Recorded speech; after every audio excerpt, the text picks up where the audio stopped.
Hello ಎಲ್ಲರಿಗೂ, Lakshmi family ಝೋನ್ಗೆ ಸ್ವಾಗತ.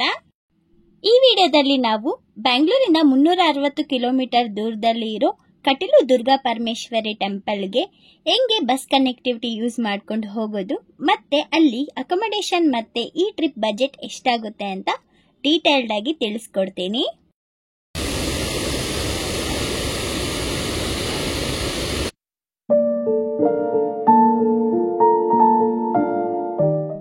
ಕಟೀಲುಗೆ buses ನಮಗೆ ಬ್ಯಾಂಗ್ಳೂರ್ ಮೆಜೆಸ್ಟಿಕ್ ಬಸ್ ಟರ್ಮಿನಲ್ 2 ಅಲ್ಲಿ ಪ್ಲಾಟ್ಫಾರ್ಮ್ ನಂಬರ್ 2 ಅಲ್ಲಿ ನಮಗೆ ಕಟೀಲುಗೆ ಬಸ್ ಸಿಗುತ್ತೆ. ಬಸ್ಸಸ್ ಟೈಮಿಂಗ್ಸ್ ನೋಡೋದಾದ್ರೆ ಕರ್ನಾಟಕ ಸಾರಿಗೆ ಬಸ್ಸಸ್ ಡೈಲಿ ರಾತ್ರಿ 10 ಗಂಟೆಗೆ ಪ್ಲಾಟ್ಫಾರ್ಮ್ ನಂಬರ್ 2 ಇಂದ ಹೊರಡುತ್ತೆ. ಈ ಬಸ್ ಪ್ಲಾಟ್ಫಾರ್ಮ್ಗೆ 9ವರೆಗೆ ಬರುತ್ತೆ. ಇದು ಒಂದೇ ಬಸ್ ಇರೋದು ಬ್ಯಾಂಗ್ಳೂರಿಂದ ಹೋಗೋದಿಕ್ಕೆ.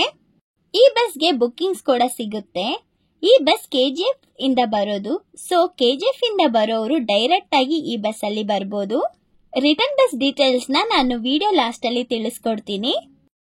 ಈ bus route KGF, Bengaluru, Dharmasthala, Ujire, Belthangady, Moodabidri route ಅಲ್ಲಿ ಕಟೀಲುನ ತಲುಪುತ್ತೆ. ಬಸ್ ಚಾರ್ಜ್ ನೋಡೋದಾದ್ರೆ 510 ರೂಪಾಯಿ ಚಾರ್ಜ್ ಮಾಡ್ತಾರೆ. ಲೇಡೀಸ್ಗೆ ಫ್ರೀ ಟಿಕೆಟ್ ತಗೋಬಹುದು. ಬ್ಯಾಂಗ್ಳೂರಿಂದ 10ಗೆ ಹೊರಡಿದ್ರೆ ಬೆಳಿಗ್ಗೆ 6ಗೆ ರೀಚ್ ಆಗ್ತೀವಿ. 8 ಅವರ್ಸ್ ಜರ್ನಿ ಇರುತ್ತೆ. ನೋಡಿ, ಇದೇ Kateel bus stop. Bus stop temple ಪಕ್ಕದಲ್ಲೇ ಇರುತ್ತೆ.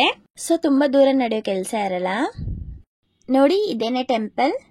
ಈಗ ಅಕೊಮಡೇಷನ್ ನೋಡೋದಾದ್ರೆ ನಮ್ಗೆ ಟೆಂಪಲ್ ಕಡೆಯಿಂದಾನೇ ರೂಮ್ಸ್ ಫೆಸಿಲಿಟಿ ಇದೆ. ಬಟ್ ಯಾವುದೇ ತರ ಆನ್ಲೈನ್ ಬುಕಿಂಗ್ ಇರಲ್ಲ. ಆಚೆ ಲಗೇಜ್ ಕೌಂಟರ್ ಅಂತ ಬರ್ದಿರ್ತಾರೆ. ಇದೇನೆ ಆಫೀಸು. ರೂಮ್ಸ್ 400 ರೂಪೀಸ್ ಇಂದ ಸ್ಟಾರ್ಟ್ ಆಗುತ್ತೆ. ಇಲ್ಲಿ ಕಾಣಿಸ್ತಿದ್ಯಲ್ಲ ಬಿಲ್ಡಿಂಗ್, ಅದೇನೆ ರೂಮ್ಸ್. ಇದು ಟೆಂಪಲ್ ಪಕ್ಕದಲ್ಲೇನೆ ಇರುತ್ತೆ. ಬನ್ನಿ 400 ರೂಪೀಸ್ ರೂಮ್ಸ್ ಹೆಂಗಿರುತ್ತೆ ಅಂತ ತೋರಿಸ್ತೀನಿ. 2 ಬೆಡ್, ವೆಸ್ಟರ್ನ್ ವಾಶ್ರೂಮ್ ಮತ್ತೆ ಚಾಪೆ ಮತ್ತೆ ದಿಂಬು ಕೂಡ ಕೊಡ್ತಾರೆ. ಆರಾಮಾಗಿ 3 to 4 ಮೆಂಬರ್ಸ್ ಒಂದ್ ರೂಮ್ ಅಲ್ಲಿ ಇರ್ಬೋದು. ನೋಡಿ, ನಮ್ ರೂಮ್ ಇಂದ ವ್ಯೂ ಈ ತರ ಇದೆ. ಏನ್ ಸೂಪರ್ ಆಗಿದೆ ಅಲ್ವಾ? ನೆಕ್ಸ್ಟ್ ಟೆಂಪಲ್ ಟೈಮಿಂಗ್ಸ್ ನೋಡೋದಾದ್ರೆ ಮಾರ್ನಿಂಗ್ 5:30 ಇಂದ ನೈಟ್ 10 o'clock ತನಕ ಓಪನ್ ಇರುತ್ತೆ. ಈ ಕಟೀಲು ಪುಣ್ಯಕ್ಷೇತ್ರದ ವಿಶೇಷ ಏನು ಅಂದ್ರೆ ಇಲ್ಲಿ ಆದಿಶಕ್ತಿ ದುಂಬಿ ರೂಪದಲ್ಲಿ ಬಂದು ಅಸುರ ಅನ್ನೋ ರಾಕ್ಷಸನ್ನ ನಾಶ ಮಾಡ್ತಾರೆ. ಅಸುರನ ಕೊಂದ ನಂತರ ಈ ದೇವಿ ಈ ಕಟೀಲು ಪುಣ್ಯಕ್ಷೇತ್ರದಲ್ಲಿ ಇರುವ ನಂದಿನಿ ನದಿಯ ಮಧ್ಯದಲ್ಲಿ ಲಿಂಗರೂಪವಾಗಿ ಉದ್ಭವಿಸುತ್ತಾರೆ.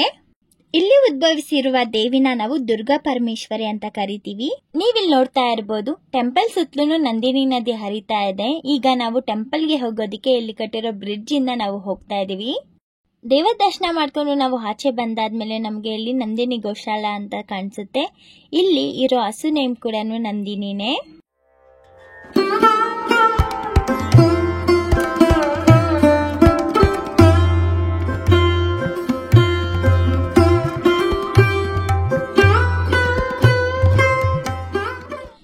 ಟೆಂಪಲ್ ಒಳಗಡೆ ನಾಗದೇವರ ಸನ್ನಿಧಿನ ನೋಡ್ಕೊಂಡು ಪಕ್ಕದಲ್ಲೇನೆ ಹೋದ್ರೆ ನಮ್ಗೆ ಇಲ್ಲಿ ನಂದಿನಿ ನದಿಯಲ್ಲಿ ಸ್ನಾನ ಮಾಡೋದಿಕ್ಕೆ ಸ್ವಲ್ಪ ಜಾಗ ಬಿಟ್ಟಿದ್ದಾರೆ. ಒಂದು 15 ಸ್ಟೆಪ್ಸ್ ನಮ್ಗೆ ಸಿಗುತ್ತೆ. ಇದನ್ನ ಹಿಳ್ಕೊಂಡೋದ್ರೆ ನಮ್ಗೆ ಕೆಳಗಡೆ ನಂದಿನಿ ನದಿ ಸಿಗುತ್ತೆ. ಇಲ್ಲಿ ಚಿಕ್ಕದಾಗಿ ಬ್ಯಾರಿಯರ್ ತರ ಹಾಕಿದ್ದಾರೆ. ಇಲ್ಲಿ ತನಕ ನಮ್ಮನ್ನ ಹಲೋ ಮಾಡ್ತಾರೆ. ನೀವಿಲ್ಲಿ ನೋಡ್ತಾ ಇರ್ಬೋದು, ಈ ನದಿ ಮೇಲೆ ಇನ್ನ ಒಂದು ಬ್ರಿಡ್ಜ್ ಇದೆ. ಈ ಬ್ರಿಡ್ಜ್ ಅಲ್ಲಿ ನಾವು ಹೋದ್ವಿ ಅಂತ ಅಂದ್ರೆ ನಮ್ಗೆ ಇಲ್ಲಿಂದ ಭೋಜನ ಶಾಲೆ ಸಿಗುತ್ತೆ. ಈ ಬ್ರಿಡ್ಜ್ ಮೇಲಿಂದ ನಾವು ಈ ನದಿನ ತುಂಬಾ ಚೆನ್ನಾಗಿ ನೋಡಬಹುದು. ನಾವು ಬಂದಿರೋ ಟೈಮಲ್ಲಿ ಈ ನದಿಯಲ್ಲಿ ನೀರು ತುಂಬಾ ಕಮ್ಮಿ ಇದೆ. ಬಟ್ ಮಳೆಗಾಲದಲ್ಲಿ ಏನಾದ್ರೂ ಬಂದ್ವಿ ಅಂದ್ರೆ ಈ ಬ್ರಿಡ್ಜ್ ಮೇಲೆ ತನಕನೂ ಬರುತ್ತೆ. ಈ ಭೋಜನ ಶಾಲೆಯಲ್ಲಿ ಊಟದ ಟೈಮಿಂಗ್ಸ್ ನೋಡೋದಾದ್ರೆ ಮಾರ್ನಿಂಗ್ 7:30 ಇಂದ 10 o'clock ತನಕ ಇರುತ್ತೆ. ಮತ್ತೆ ಆಫ್ಟರ್ನೂನ್ 12 o'clock ಇಂದ 3 o'clock ತನಕ ಇರುತ್ತೆ. ಮತ್ತೆ ನೈಟ್ ಕೂಡ ಊಟ ಇರುತ್ತೆ. ನೈಟ್ 7:30 ಇಂದ 10 o'clock ತನಕ ಇರುತ್ತೆ. ನಾವಿವಾಗ ನೋಡಕ್ಕೆ ಹೋಗ್ತಾ ಇರೋದು ಈ ಟೆಂಪಲ್ ಒಳಗಡೆನೆ ಇರೋ ಕಾಮಧೇನು ಗೋಶಾಲ. ಅದ್ರ ಪಕ್ಕದಲ್ಲೇ ನಾವು ಎಲಿಫೆಂಟ್ ಶೆಡ್ ನ ಕೂಡ ನೋಡ್ತೀವಿ. ಇಲ್ಲಿರೋ ಆನೆ ಹೆಸರು ಮಹಾಲಕ್ಷ್ಮಿ ಅಂತ. ತುಂಬಾ ಕ್ಯೂಟ್ ಆಗಿದೆ. ನೀವ್ ಇನ್ ಕೇಸ್ ಈ ಟೆಂಪಲ್ಗೆ ಬಂದ್ರೆ ಅಂತ ಅಂದ್ರೆ ಮಹಾಲಕ್ಷ್ಮಿನ ನೋಡೋದು ಮಿಸ್ ಮಾಡಬೇಡಿ. ನಾವು ಟೆಂಪಲ್ ಒಳಗಡೆ ಇರೋ ಎಲ್ಲಾ ಪ್ಲೇಸಸ್ ನೋಡಿದ್ವಿ. ಈಗ ನಾವು ಆಚೆ ಬಂದು ಈ ನದಿನ ನೋಡ್ತಾ ಇದೀವಿ. ನೀವಿಲ್ಲಿ ನೋಡಬಹುದು ಟೆಂಪಲ್ ಸುತ್ತಲೂ ನದಿ ಹರಿಯೋದನ್ನ. ನಾವಿವಾಗ ಎಲ್ಲಿಗೆ ಹೋಗ್ತಾ ಇದ್ವಿ ಅಂದ್ರೆ ಈ ಬಸ್ ಸ್ಟಾಪ್ ಪಕ್ಕದಲ್ಲಿ ಇನ್ನ ಒಂದು ಟೆಂಪಲ್ ಇದೆ, ಅಲ್ಲಿಗೆ ಹೋಗ್ತಾ ಇದೀವಿ. ಇಲ್ಲಿ ನೋಡಿ, ಇದು ಚಿಕ್ಕ ಡ್ಯಾಮು. ಇಲ್ಲಿ ವಾಟರ್ನ ಸ್ಟೋರ್ ಮಾಡೋದಕ್ಕೆ ಕಟ್ಟಿದ್ದಾರೆ. ಈ ಡ್ಯಾಮ್ಗೆ ಗೇಟ್ ಇದೆ. ಈ ಗೇಟು ಮಾರ್ನಿಂಗ್ 6 ಇಂದ ಈವ್ನಿಂಗ್ 7 o'clock ತನಕ ಅಷ್ಟೇನೆ ಓಪನ್ ಇರೋದು. ನಾವು ಟೆಂಪಲ್ಗೆ ಹೋಗೋದಕ್ಕೆ ಈ ಡ್ಯಾಮ್ ಮೇಲಿಂದಾನೆ ಹೋಗಬೇಕು. ಈ ಡ್ಯಾಮ್ ಮೇಲಿಂದ ನೇಚರ್ನ ನೋಡೋದಕ್ಕೆ ತುಂಬಾ ಚೆನ್ನಾಗಿದೆ. ಈ ಪ್ಲೇಸ್ನ ತುಂಬಾ ಜನ ಮಿಸ್ ಮಾಡ್ಕೋತಾರೆ. ನೆಕ್ಸ್ಟ್ ಟೈಮು ಯಾರು ಮಿಸ್ ಮಾಡ್ಕೋಬೇಡಿ. ಈ ಪ್ಲೇಸ್ ಅಂತೂ ಗಾರ್ಡನ್ ತರ ತುಂಬಾ ವೆಲ್ ಮೇಂಟೈನ್ ಮಾಡಿದ್ದಾರೆ. ತುಂಬಾ ಡಿಫ್ರೆಂಟ್ ಆಗಿರೋ ಮರ ಗಿಡಗಳನ್ನ ಬೆಳೆಸಿದ್ದಾರೆ. ನೇಚರ್ ಇಷ್ಟು ಬ್ಯೂಟಿಫುಲ್ ಆಗಿರುತ್ತೆ ಅಂತ ಅಂದ್ಬಿಟ್ಟು ಈ ಪ್ಲೇಸ್ ಒಂದ್ ನೋಡಿದ್ರೆ ಸಾಕು. ನೋಡಿ, ಇದೆಲ್ಲಾನು ತುಳಸಿ ಗಿಡ. ನಾವಿವಾಗ ನೋಡಕ್ಕೆ ಬಂದಿರೋ ಟೆಂಪಲ್ ಶ್ರೀ ಬ್ರಹ್ಮರಿ ದುರ್ಗಾ ಸನ್ನಿಧಾನ.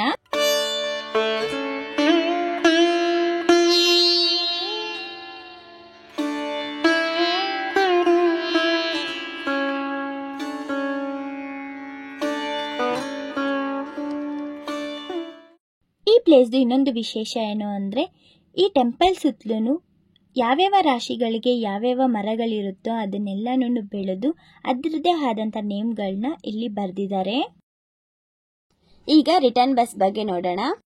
ಡೈಲಿ ಸಂಜೆ 5:45ಗೆ ಇಲ್ಲಿಂದ ಬಸ್ ಹೊರಡುತ್ತೆ. ಇದು ನಾವು ಮಾರ್ನಿಂಗ್ ಬಂದಿರೋ ಬಸ್ಸೇನೆ. ಈ ಬಸ್ಸು ಧರ್ಮಸ್ಥಳ ರೂಟ್ ಹೋಗುತ್ತೆ. ಇನ್ ಕೇಸ್ ನೀವು ಇಲ್ಲಿಂದ ಧರ್ಮಸ್ಥಳ ಪ್ಲಾನ್ ಮಾಡೋದಾದ್ರೆ ಧರ್ಮಸ್ಥಳಕ್ಕೆ ಹೋಗಿ ಅಲ್ಲಿಂದ ಬೆಂಗಳೂರಿಗೆ ಹೋಗ್ಬೋದು. ಬಟ್ ನಾವಿವತ್ತು ಈ ಬಸ್ಸಲ್ಲಿ ಹೋಗ್ತಾ ಇಲ್ಲ. ಯಾಕೆ ಅಂತ ಅಂದ್ರೆ ಇವತ್ತು ಈವ್ನಿಂಗ್ ಬಂದು ಇಲ್ಲಿ ಯಕ್ಷಗಾನ ನಡೆಯುತ್ತೆ. ನಾವು ಅದನ್ನ ನೋಡೋದಿಕ್ಕೆ ಅಂತಾನೆ ಬಂದಿರೋದು. ಸೊ ಅದರಿಂದ ಅದನ್ನು ಕವರ್ ಮಾಡ್ಕೊಂಡು ನಾಳೆ ಬೆಳಗ್ಗೆ ಹೋಗ್ತೀವಿ. ಟೈಮ್ ಇವಾಗ 7 ಗಂಟೆ ಆಗಿದೆ. ಇಲ್ಲಿ ನೀವು ನೋಡ್ತಾ ಇರ್ಬೋದು, ಇಲ್ಲಿಂದಾನೇ ನಮ್ಗೆ ಯಕ್ಷಗಾನ ಕಾಣಿಸುತ್ತೆ. ಎಲ್ಲಾನು ಅರೇಂಜ್ ಮಾಡ್ತಾ ಇದ್ದಾರೆ. ನಾವು ಕೆಳಗಡೆ ಅಲ್ಲಿ ಚೇರ್ಸ್ ಎಲ್ಲ ಹಾಕಿರ್ತಾರೆ, ಹೋಗಿ ನೋಡ್ಬೋದು. ಯಾವುದೇ ತರದ ಚಾರ್ಜಸ್ ಮಾಡಲ್ಲ. ನೋಡಿ, ಆಲ್ರೆಡಿ ಸ್ಟಾರ್ಟ್ ಆಗಿದೆ. ಈ ಕಟೀಲು ದುರ್ಗಾ ಪರಮೇಶ್ವರಿ ದೇವಸ್ಥಾನದಲ್ಲಿ ಈ ಯಕ್ಷಗಾನ ಬಂದು ತುಂಬಾ ಫೇಮಸ್. ಇಲ್ಲಿನ ಜನ ಯಾವುದೇ ಒಳ್ಳೆ ಕಾರ್ಯ ನಡೆದ್ರು ಇಲ್ಲಿ ಬಂದು ಯಕ್ಷಗಾನ ಮಾಡಿಸ್ತಾರೆ.